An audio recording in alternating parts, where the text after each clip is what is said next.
অফিসের দাদাটা বললো যে অনেক কিছু আলোচনা করলো, দাদা আমার স্টুবিতে কোড নাম্বারটা কত, আমার তো মুখস্থ আছে, আমার তো আগের থেকে মুখস্থ ছিল। আমি বললাম, তারপরে পরিমলদা তো মুখস্থ নাই, পরিমলদা জানে না ওই ব্যাপারটা, যেটা মুখস্থ করা লাগে। জিজ্ঞাসা করবেই, মন্দির ঢুকলে স্টুবিটি কোড নাম্বারের কথা জিজ্ঞাসা করবেই। তারপরে ও মুখকে চিনেন, ও মুখকে চিনে, হ্যাঁ চিনি। অফিস ছেড়ে দিয়ে দাদা চলে গেলেন, কোথায় গেলেন আমি জানি না। হ্যাঁ, তারপর একজন নন বাঙালি আর কি দিদি ছিলেন, রান্না করতেছে, নেপালি মেয়ে। তো দাদা গেল কোথায়, কোথায় যে গেল জানি না, অফিস ছেড়ে দিয়ে চলে গেল। অফিস তো অনেক কিছু আছে, তাহলে কোন বিশ্বাস? ওই যে স্টুবিটি সৎ হওয়ার একটাই মানে পথ, স্টুবিটি, কোনো পথ নাই। কালকে যে দাদা আলোচনা করলেন, কোনো পথ নাই, জল ধরা কথা, স্টুবিটি করতে হবে।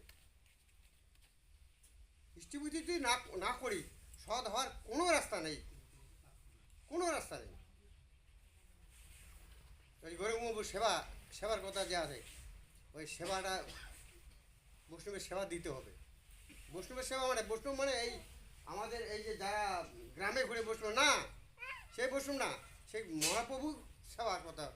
একমাত্র বৈষ্ণব গৌরাঙ্গ মহাপ্রভুই বৈষ্ণব, তাছাড়া কিন্তু বৈষ্ণব নাই একজনেই। আমরা এই যে গ্রামের যে বৈষ্ণব না, সেগুলো না, গৌরাঙ্গ মহাপ্রভুর সেবার কথা বলছে। তো নগরে আর একটা,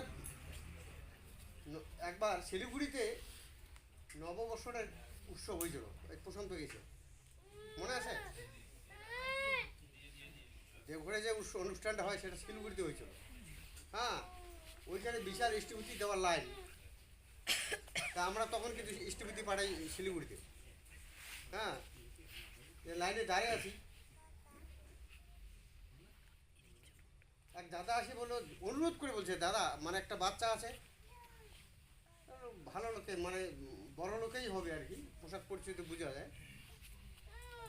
জয়গুরু দাদা, জয়গুরু আমার স্টিভিটিতে জমা দেন, চিনি না জানি না,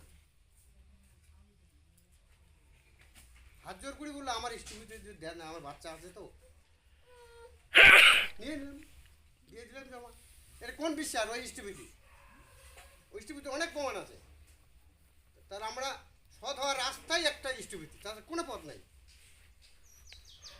হ্যাঁ, তা আমরা ঠাকুরের সদনাম পেয়েছি,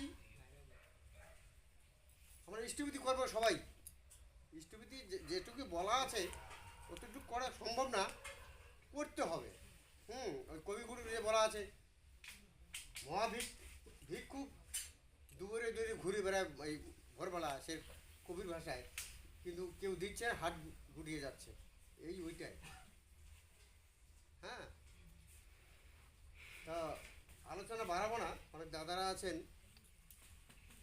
ঘটনা হলো, আমরা কিন্তু ইতিহাস যুগের মানুষ, সবাই মনে রাখবেন, আমরা ইতিহাস তৈরি করব। যুগে যুগে ইতিহাস হয়ে গেছে, মানে গৌরাঙ্গ মহাপ্রভুর ইতিহাস হয়ে গেছে, রামচন্দ্রের ইতিহাস হয়েছে, শ্রীকৃষ্ণের ইতিহাস হয়ে গেছে, এখন ঠাকুর অনুকূলচন্দ্রের ইতিহাস। তা আমরা ইতিহাস যুগের মানুষ, আমরা যেমন করব তেমন আমাদের ইতিহাস তৈরি হবে। আমরা ভাবলে একটু পেয়ে যাব, আমরা কিন্তু ইতিহাস যুগের মানুষ। যাই হোক, আমি আলোচনা বাড়াবো না, অনেক দাদারা আছেন বিস্তারিত আলোচনা করবেন। আমি সবারই মঙ্গল কামনা করে আমার সংক্ষিপ্ত আলোচনা এখানে শেষ করছি। জয় গুরু।